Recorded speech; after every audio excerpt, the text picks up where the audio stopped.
today's video we're going to look at how we build spaghetti and marshmallow towers.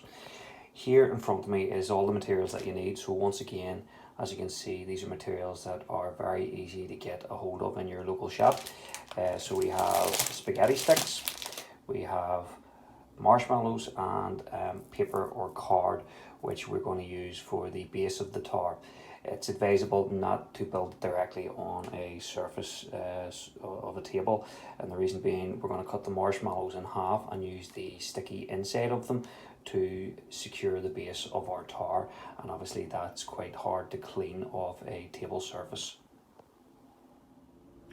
So the first thing we're going to do when we're making the base of our tower is what I've done here is I've took a marshmallow and I've cut it in two, and the reason being the inside of a marshmallow, as we all know, is sticky, and this sticks to the paper and secures the base of our tower. Otherwise, if you were to use the outside of a marshmallow is quite smooth, the legs would probably slide and it would be much trickier to actually build the tower. You will discover that it is much harder than it looks when it comes to building these towers, because of the texture of the marshmallow. They quite easily rip. The sticks of the spaghetti are very brittle and very easily break, so it has to be done quite carefully.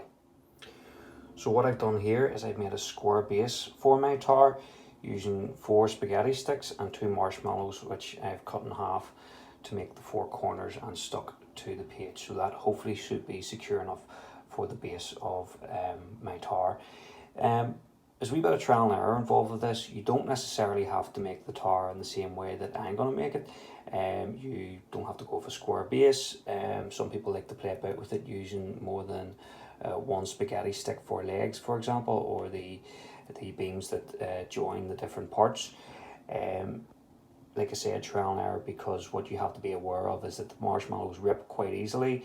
The legs or the sticks, which are spaghetti, they snap quite easily as well, but the more sticks you do add in will make it more durable. However, that will in turn put more pressure on the marshmallows that are holding the thing together. So like I said, we bit of trial and error, have a bit of fun with it, and do it your own way if you want.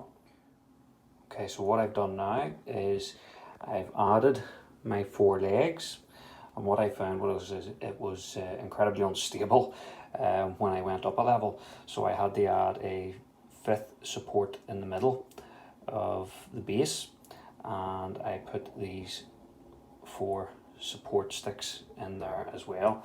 It is very shaky at the minute, and I'm going to try go up one other level and try and make it into a sort of pyramid shape at the top.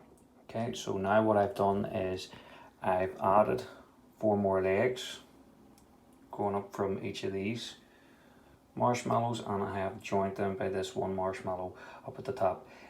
What I found is it is very shaky, seems to be very unsteady. If I was being a wee bit cocky, I might try to add a flag on top, or a single stick going right up the middle here to make it that wee bit taller, but I wouldn't be overly confident adding too much more in terms of the height of this spaghetti tower. So there you have it. Like I said, a wee bit of trial and error trying to build it. I would be very interested to see any of your own attempts. Like I said, it doesn't have to be in the same design as mine. And if you do manage to build one successfully, just share it in the comments and let me know how tall you were able to build it.